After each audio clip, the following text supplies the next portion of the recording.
ठंडी न लगे रुपैया, दूर वाले पास जाओ, पास वाले बैठ जाओ, दूर वाले पास जाओ, पास वाले बैठ जाओ। हाजी कहे हैं कबीरा ये नाटक, बोलते मन के फाटक।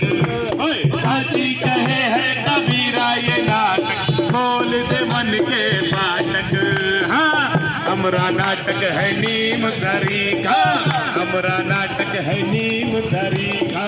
गाँव के बूढ़े हकीम तरीका, गाँव के बूढ़े हकीम तरीका। हम सब छोटे तुम हो बड़े, हम सब छोटे तुम हो बड़े, तुम नाटक देखो खड़े खड़े, तुम नाटक देखो खड़े खड़े, तुम नाटक देखो खड़े खड़े।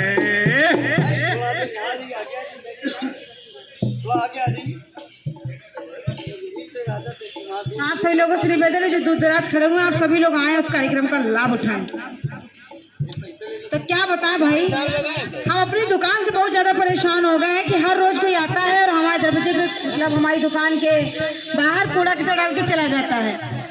अब बताओ, मार्केट है तो इसका मतलब ये नहीं कि जहाँ पाओ वहाँ पे गंदगी करते रहो, मगर आज हम भी डालेंगे सारा कूड़ा कचरा, देखते भी कौन लड़ने आता है और जो भी लड़ने आएगा ना उससे फिर निपटी लेंगे। ऐसा करते हैं, सारा कूड़ा कचरा यहीं पे डाल देते हैं, अपनी दुकान साफ, दूसरे क्या जैसे भी जाए।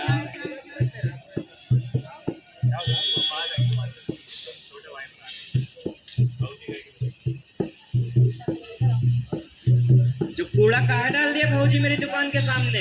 अरे अरे ये बताओ, पहली बात तो कूड़ा डाल दिया तो इसमें कौन सी आफत आ गई? अरे तो आफत में अपने गेट के सामने डाल लेते, मेरे गेट के सामने कहाँ डाल दिया? काहे हर रोज जो तुम कूड़ा डाल के जाती हो तेरे बच्चे पे कूड़ा, तो वो तुमको नजर नहीं आता, ना ही वो तुम्हें कूड़ा दिखता है। हम अपना कूड़ा अपने डस्टबिन में डालते हैं। अरे छोटो, क्या हुआ?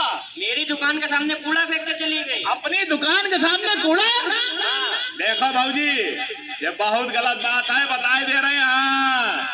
और तुम महिला हो, तुमसे इसीलिए बात नहीं कर रहे। दम आए तो हमारे भैया बुलाओ, आज या तो उनकी इस मार्केट में दुकान या हमारी दुकान, जब देखो तब तुमसे कूड़ा हमारी दुकान के बाहर डाल देती हो। डाल देती हो और क्या? तुम कौन सा अच्छा काम करते हो जो देखने के लिए लगते हो, देखो छिटकों को जो हमेशा कूड़ा कचरा बता दे रहे हैं, उससे कोई बात ना करे। हाँ, सीधा है ना, बाकी से काम देखो, कूड़ा जहाँ देखो तहाँ डालते हैं।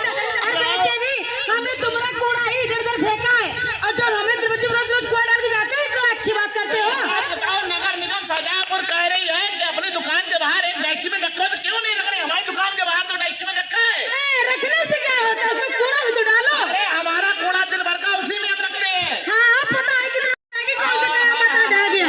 आफत तो आ गई है, अगर ऐसे ही गंदगी फैलाओगी तो भैया गंदगी में होते हैं मच्छर, और जब एक मच्छर आदमी को काटता है तो डेंगू, मलेरिया, चिकनगुनिया, दिमागी बुखार जैसी बीमारी हो जाती है। हाँ, मालूम है, बहुत दिमागी बुखार जैसी बीमारी हो जाती है।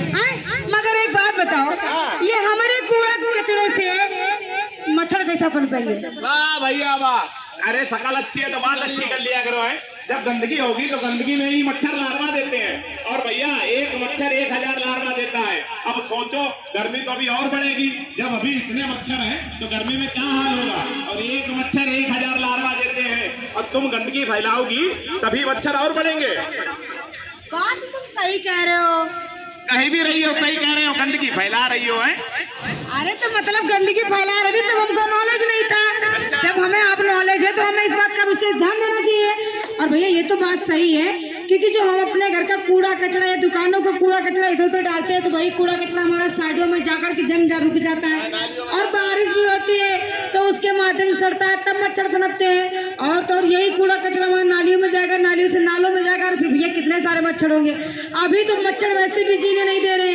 अगर इस तरीके से हम लोग गंदगी करते रहेंगे और अपने नगर को गंदा करते रहेंगे तो मच्छर आने वाले समय में ना जाने कितने हो जाएंगे, और मच्छर के काटने से बीमारी डेंगू में किसी तो होती ही होती है। साथ में भैया हमने सुना है कि मच्छर के होने से कई बीमारियों का भी सामना करना सकता है। पता कैसे? जैसे मच्छर ने आपको काटा और इन्हें काटा, उन्हें काटा, और मच्छर है भैया हमारे लोगों की तरह नहाने धोने थोड़ी ना जाएगा कि एक व्यक्ति को काटा फिर गया नहाने गया, फिर दूसरे को काटा, फिर नहाने गया, फिर दूसरे को काटा। भाई मच्छर तो एक दूसरे को बारी बारी काटता रहता जाता, यानी कि आपका खून एक दूसरे में ट्रांसफर है। भाई जानवरों को भी काटते हैं, ना जाने किन किन को काटते हैं, तो इससे बीमारियां फैलती हैं एक दूसरे में। तो हमें करना ही क्या है, चाहे घर हो या दुकान हो, रखे 2 कूड़ादान। हमने रखे हैं पर अंदर रखे, तो हमने सोचा कि चलो वो काम में आ जाएंगे। हो जाए उसके बाद में अब दुकान के बाहर डस्टबिन रख लेना। और देखो नगर निगम का कहना है कि 2 कलर यानी कि कूड़ेदान के भी 2 कलर, एक तो हरा और एक नीला। अब नीले में रखना है सूखा कूड़ा और हरे में रखना है गीला कूड़ा। अब आप पूछेंगे सूखा कूड़ा कौन सा है, तो हम आपको बता दें कि जो टॉफी चिप्स, इसके रैपर, ठीक है, टूटे फूटे कांच, प्लास्टिक की बोतल, ये जो पत्ते हैं, कागज है, ये सब होता है सूखा कूड़ा और ये डालना है नीले वाले डस्टबिन में। समझ नहीं? अब भैया हाँ क्या बोले छोटू? गीला कूड़ा। अच्छा गीला कूड़ा हम बताएं, जो घर में हमारी माताएं बहनें सब्जियां काटती हैं उसके छिक्कल, फलों के छिक्कल, हाँ रात के पचा हुआ बासी खाना, चाय की पत्ती, हाँ चाय की पत्ती, ये सब होता है गीला कूड़ा और ये डालना है हरे वाले डस्टबिन में। अब आप लोग क्या करते हैं कि सूखा और गीला मालूम तो है नहीं, एक ही डस्टबिन में सब डाल देते हैं। तो वो जब भी आपका कूड़ा आपके घर में आपने डस्टबिन में देखा होगा, सुली भी पड़ जाती है, मच्छर मक्खी सब हो जाते हैं। क्यों? क्योंकि गीला और सूखा एक ही डस्टबिन में हम लोग डाल देते हैं। अब कोशिश करिए कि सूखा और गीला दोनों अलग अलग रखिए और हर गली मोहल्ले मार्केट में नगर निगम की एक गाड़ी जरूर जा रही है कूड़ा उठाने के लिए, क्योंकि नगर निगम की पूरी टीम आप लोगों के साथ में तैयार है। तो कोशिश करिए कूड़ा उसी में डालिए। भैया एक बात बताओ, हाँ। जैसे कि लोग अभी तक पन्नी का इस्तेमाल कर रहे हैं, पन्नी कितनी हानिकारक होती है, ये तो हमने भी सुना है। बात तो आपकी ठीक है, पन्नी के लिए दुकानदार ही दोषी नहीं है, दोषी हम लोग भी हैं। भैया पूछो कैसे? जैसे मान लो अभी घर से तुम्हारा फोन आ जाए तुम्हारी वाइफ का, अरे आधा किलो सेब ले आना, तो भैया तुम सीधे दुकानदार भैया पास जाओगे, आधा किलो